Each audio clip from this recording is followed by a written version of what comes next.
Assalamualaikum warahmatullahi wabarakatuh. Shalom, Om Swastiastu, Namo Buddhaya, salam kebajikan dan salam sejahtera untuk kita semua. Halo semuanya, aku Kalista dari Program Studi Ilmu Hukum, Fakultas Hukum Ilmu Sosial Ilmu Politik, Universitas Mataram.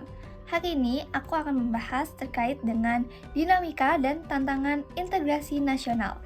Pernah nggak sih kalian ngerasa Indonesia itu luar biasa beragam, tetapi masih bisa berdiri sebagai satu kesatuan bangsa? Nah, itulah yang disebut sebagai integrasi nasional. Integrasi nasional berarti menyatukan berbagai perbedaan, baik suku, agama, budaya, wilayah, menjadi satu kesatuan yang yaitu Negara Kesatuan Republik Indonesia. Sejak kemerdekaan 1945, perjuangan menjaga integrasi ini nggak pernah berhenti. Ada banyak dinamika dan tantangan oleh bangsa untuk menjaga persatuan. Pertama, kita bahas tentang dinamika integrasi nasional. Yang pertama, integrasi bangsa. Contoh nyatanya itu adalah Perjanjian Helsinki pada 5 Agustus 2005 antara pemerintah Indonesia dengan Gerakan Aceh Merdeka. Perjanjian ini mengakhiri konflik bersenjata yang sudah terjadi berpuluh-puluhan tahun dan menjadi saksi bahwa dialog bisa memulihkan persatuan bangsa. Yang kedua, integrasi wilayah. Melalui Deklarasi Juanda pada tahun 1957, Indonesia itu menegaskan bahwa laut di antara pulau-pulau bukan merupakan pemisah, tapi merupakan penghubung. Inilah dasar hukum yang membuat Indonesia diakui dunia sebagai negara kepulauan terbesar. Yang ketiga, integrasi nilai. Nilai-nilai Pancasila sebagai fondasi pemersatu bangsa.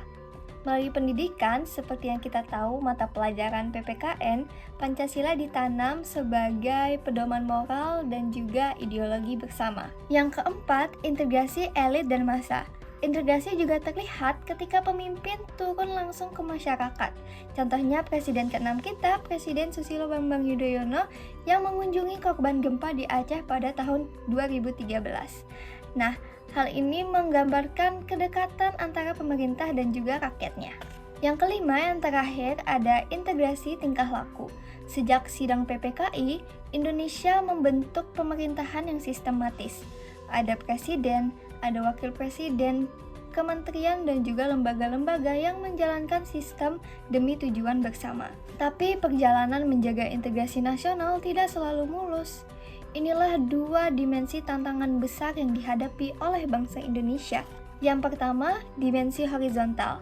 Hal ini muncul karena perbedaan suku, agama, ras, dan daerah, konflik SARA, kesenjangan pembangunan antar wilayah dan gerakan separatis menjadi ancaman kuat terhadap persatuan nasional. Yang kedua, dimensi vertikal.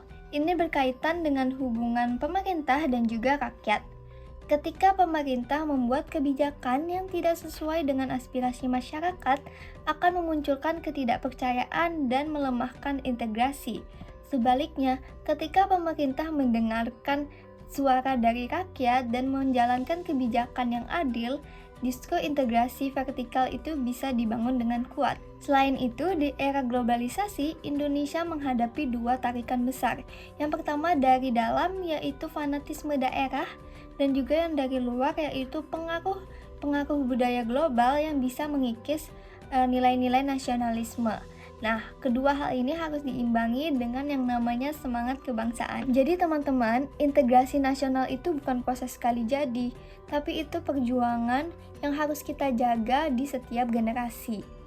Nilai-nilai Pancasila, Bhinneka Tunggal Ika, dan juga rasa cinta tanah air merupakan fondasi utama supaya kita bisa bersatu di tengah keberagaman.